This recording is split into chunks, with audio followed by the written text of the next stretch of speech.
with Arab buyers, governments. You can't go and say, well, the Saudi government may buy $1 billion worth of our equipment, so we better stop doing business with Israel.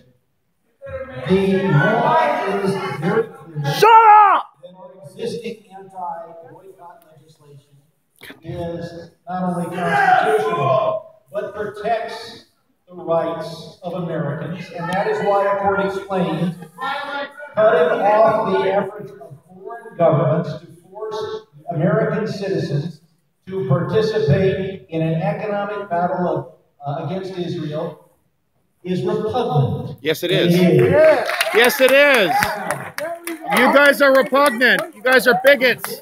And so are you. There was a bill that said people couldn't picket a store because that's what they wanted to do because there were products from Israel in that store. I would defend their right to do so because I believe in the US Constitution. Even though I might be across the street demonstrating on the other side, or I might just walk into that store and buy extra material built in Israel, they have a right to demonstrate. Amen!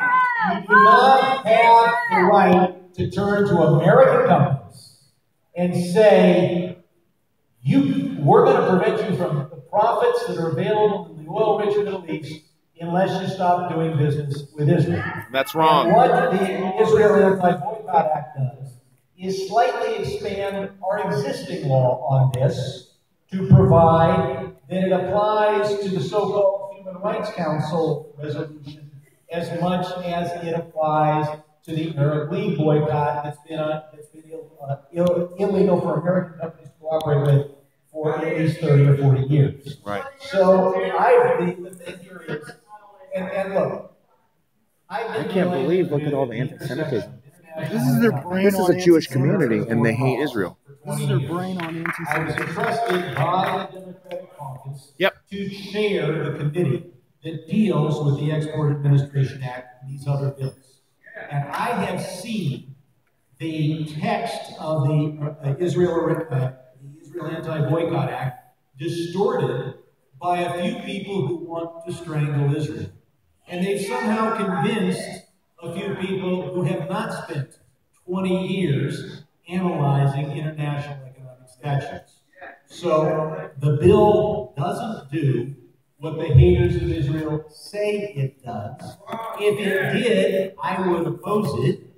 But those who want to strangle Israel should at least be honest as to their intention and should not distort and lie about this legislation.